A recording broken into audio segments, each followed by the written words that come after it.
उरी हल्ल्याचा बदला भारत घेणार हे नक्कीच, पण म्हणून लगेच पाकिस्तानबरोबर युद्ध पुकारणं हे वाटतं तितकं सोपं नाही।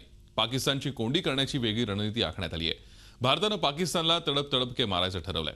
पाहुयात काय आहे भारताची पहिली चाल। उरीमध्ये पाकिस्ताननं जो नांगानाज केला त्याचाच बदला आता भारत घेणार आहे आणि म्हणूनच सिंधू नदीचं पाकिस्तानला जाणारं पाणी थांबवण्याचा इशारा भारतानं दिलाय। 1960 मध्ये भारत पाकिस्तान दरम्यान सिंधू नदीच्या पाण्यासाठी करार झाला होता, तो रद्द करण्याचा इशारा भारतानं दिलाय। जम्मू काश्मीरमधून वाहणारी सिंधू नदी पुढे पाकिस्तानात जाते आणि पाकिस्तानातल्या मोठ्या भूभागाची तहान भागवते। सिंधू नदीला पाकिस्तानची लाईफलाईन मानलं जातं। भारत पाकिस्तानमध्ये 19 सप्टेंबर 1960 ला सिंधू करार झाला। सिंधू करारानुसार भारतातून वाहणाऱ्या 6 नद्यांचं पाणी पाकिस्तानला मिळतं। या करारावर पंडित जवाहरलाल नेहरू आणि अयूब खान यांच्या सह्या होत्या। जागतिक बँकेनं 2 देशांमध्ये हा करार घडवून आणला होता। त्यानुसार भारत सिंधू आणि तिच्या 5 उपनद्यांचं पाणी पाकिस्तानला देतो। यामध्ये जम्मू काश्मीरच्या सिंधू, झेलम, चिनाब आणि पंजाब मधल्या रावी, बियास आणि सतलज या नद्यांचं पाणी पाकिस्तानला मिळतं।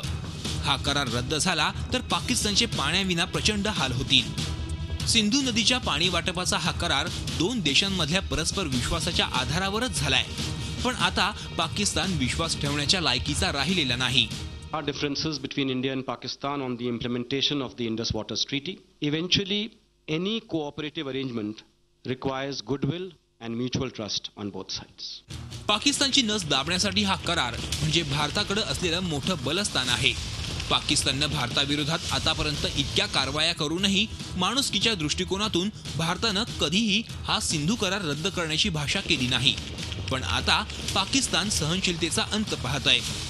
त्यामुळेच 2004 साली करण्यात आलेल्या सीमेपलीकडच्या दहशतवादासंदर्भातलं वचन पाकिस्तान पाळणार नसेल तर आता पाकिस्ताननं भारताकडून कुठल्याही अपेक्षा ठेवू नयेत असं परराष्ट्र मंत्रालयानं स्पष्ट केलंय। Whatever diplomatic levers or leverages or blueprint we have, I'm certainly not going to discuss that in a public forum, and certainly I'm not going to debate that in the media. Our actions speak for themselves, and you are already seeing our actions are delivering results. Sindhu करार हा जगातला सगळ्यात समंजस करार समजला जातो।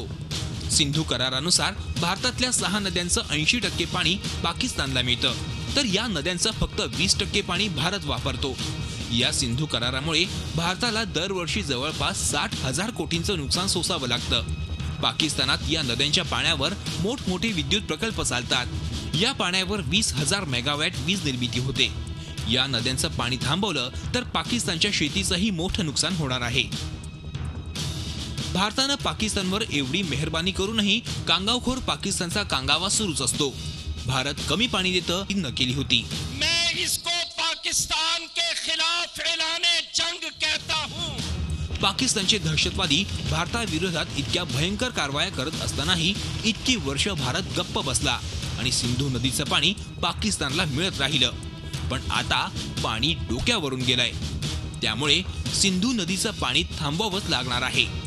Zee media bureau report, Mumbai. Zee 24 तास रहा एक पाऊल पुढे।